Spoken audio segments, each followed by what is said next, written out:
Hello, so in today's video, we're going to look at calculating the range of composite functions. So we're going to look at this example in today's video here. So you've got a function f of x equals sine x with a domain of x between 0 and pi. And we've got g of x equals x squared with a domain of x less than 0, sorry, less than a half, sorry. So if we actually just sketch the graphs first of all, just to be aware of what we're dealing with here. And again, remember, when I write pi here, I'm actually talking about radians. So this is the same as 180 degrees. So pi radians is the same as 180 degrees. But again, we'll come on to that in future videos. But drawing this f of x graph, so this is the sine graph between 0 and 180 degrees. So 0 there, 180 degrees here on your x-axis. And the sine graph goes like this between 0 and 180, something like that. Well, maybe more something like this.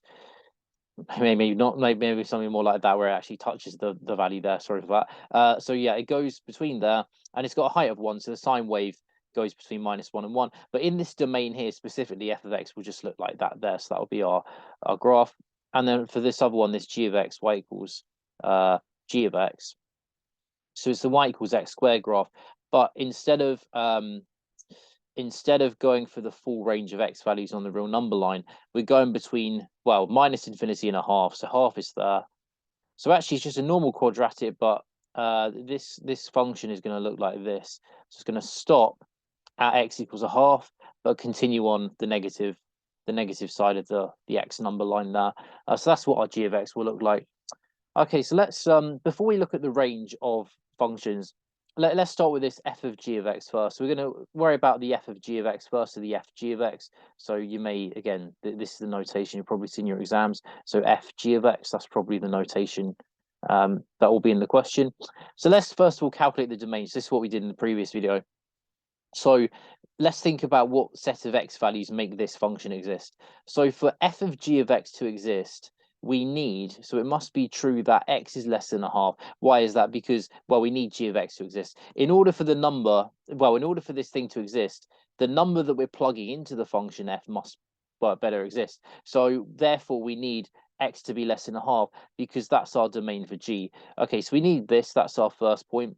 And our second point is that we need g of x. So the input into f, we're inputting g into f. So we need this input into f to be between 0 and pi. Why is that? Because f is only defined when your input, so remember this x stands to your input, as does the x there. Your input must be between 0 and pi. So we need these two conditions to be satisfied in order for this to exist. So what does this mean? Well, this second condition here, well, this is telling us that 0 must be between x squared must be between 0 and pi.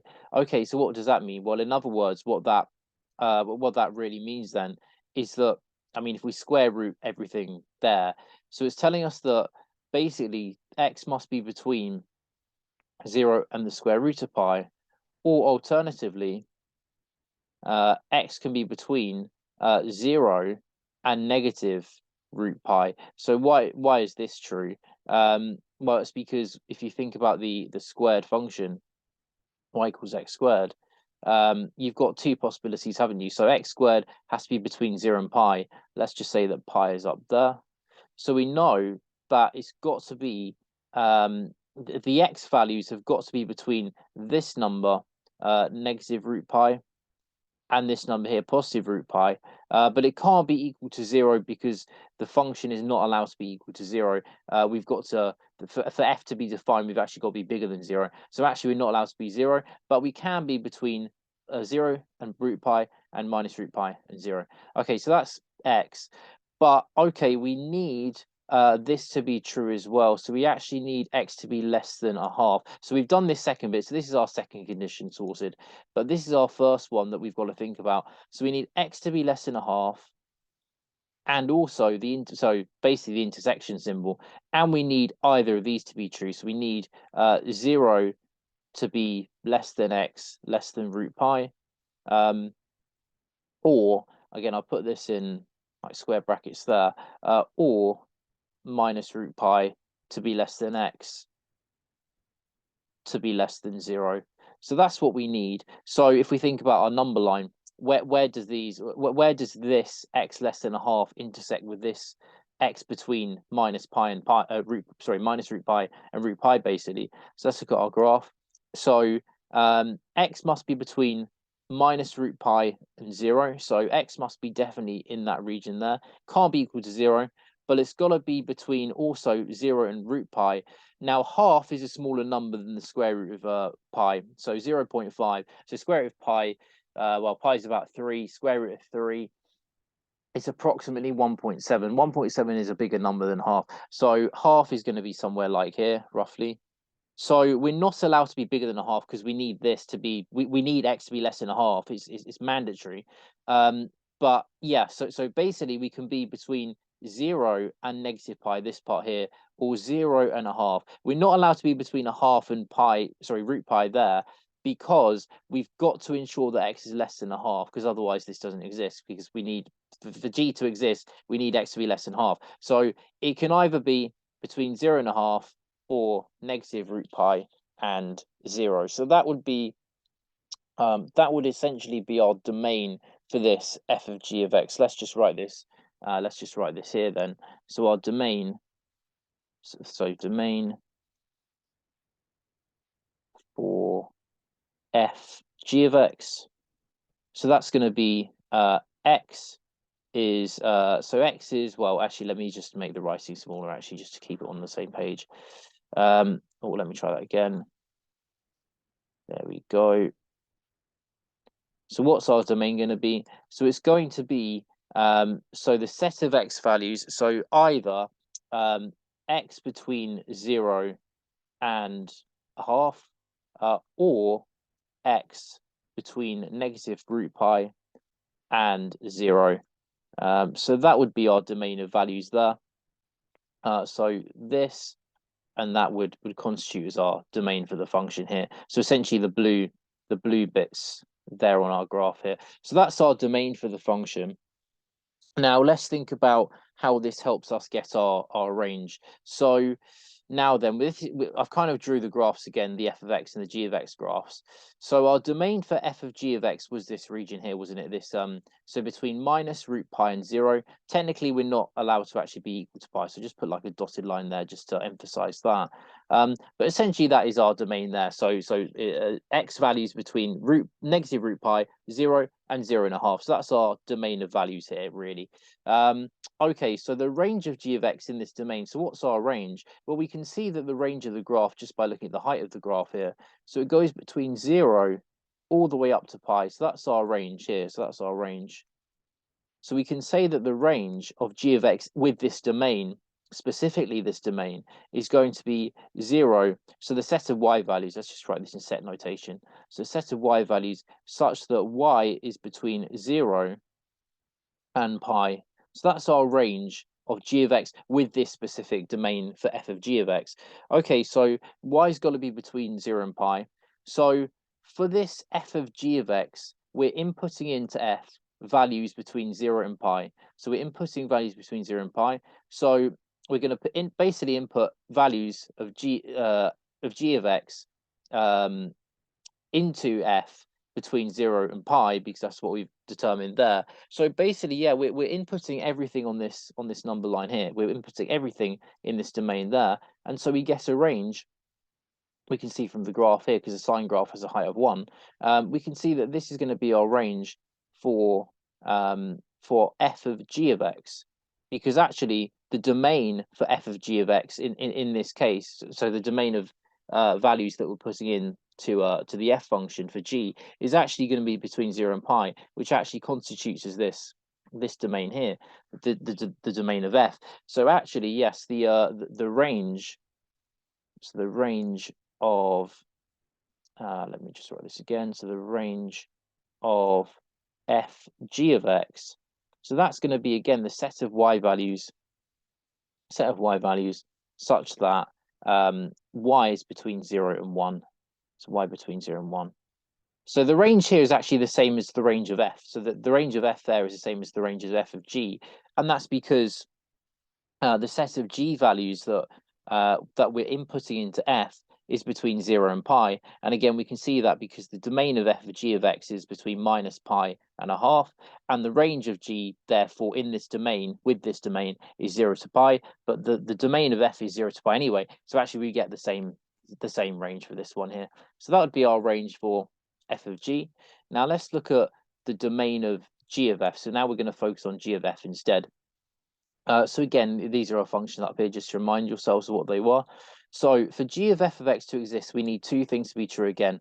So we need f of x to exist, because that's what we're plugging into g. So if we're plugging something into g, then the thing we're plugging into g better exists. So we need x to be between 0 and pi, because that's how f exists. F exists if x is between 0 and pi.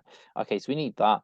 We also need f of x to be less than a half, because whatever we input into g, we need to be less than a half. We're inputting in f of x into g, so therefore we need f of x to be less than a half. So in other words, using this second condition here, again, I call this number 2, and I call this number 1. So we need sine x to be less than a half. So let's think about our sine x graph, or a graph of g of x specifically, really. So you've got x there, you've got y there. Our g of x looks something like this. So again, we've got 180 degrees there, so that's 180, but pi radians, 0 degrees there. Okay, so this is our g of x. Now we want sine of x to be less than a half. Okay, so half is like here, and we want sine this curve to be less than a half. So we want basically these x values here. We want the x values trapped between there and trapped between there, because these x values give rise to sine x values less than half, as we can see from the graph there. So where are these x coordinates? What are the x coordinates which give us a y value, a sine value of a half? Well, you should know that sine 30 is a half. Sine 30 degrees and a half. So if you do convert that to radians, that's actually going to be pi over 6. So again, you can actually just test this. If pi is 180 degrees, that means that pi over 6 is going to be 30 degrees. And this over there would be, this other one will be 150 degrees, which in radians is 5 pi over 6 this time. Okay, so what we can see therefore is that the graph tells us, so graph tells us the following. So it tells us that x must be between pi over 6 and 0, or in addition to that, in union with that, x must be between pi and 5 pi over 6. So we've got these two conditions going on here. So that's what we need. Okay, then, so that's going to be our set of x values, which give us sine x values less than half. But we also need the first condition. So this is the second condition. This is analyzing the second condition. What about our first condition? We need this to be true as well. So we need x to be between 0 and pi. Well, I mean, all of these x values here anyway are between 0 and pi anyway. So actually, yeah, so we need the intersection between this region of the number line and this region of the number line. So the first region of the number line, I'll do this in red. So this is this region of the number line, the red domain. But the blue region is the second condition of our domain, the second part of our domain. And we want the overlap between these two. The overlap is this part here. The intersection is this region here. So actually what we can see from the graph is that the domain of g of f of x is actually just going to be literally this set here. So it's actually just yeah, so the set of x between 0 and pi over 6, or also the set of x values between 5 pi over 6 and also pi 180 degrees. So that would be our domain, exactly the same as what we can calculate here, because the intersection between this and this condition here is this, again, this condition here. That's where they overlap. That's the intersection, and we want both condition number 1 and condition number 2 to be satisfied in order to get the domain in which we are looking for. So that's going to be our domain. Now let's focus on the range then. So what's the range of g of f of x? So again, I've sketched the graph f and I've sketched the graph g for our two functions. So again, I've just plotted in our domain. So our domain is between 0 and pi over 6.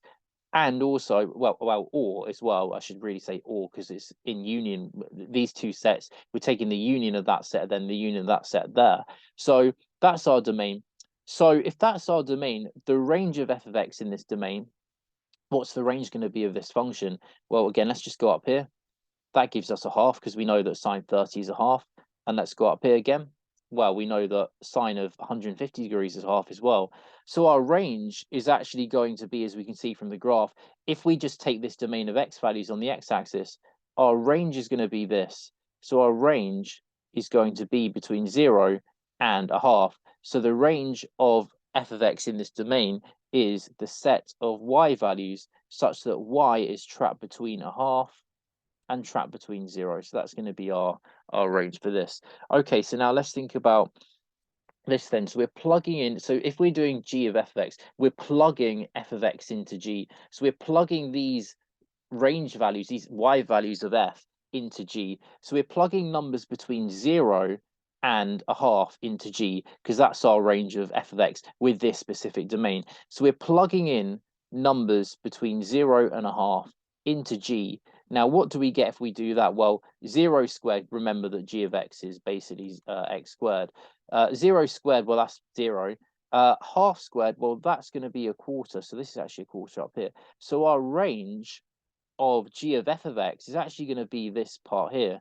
So we can see that the range, so range of g f of x, or g of f of x, well, that's going to be the set of y values such that y is trapped between 0 and a quarter. Sorry, this should be a quarter up there. Let me just rub this out again. This is 1/4, because 1/2 times 1/2 is a quarter.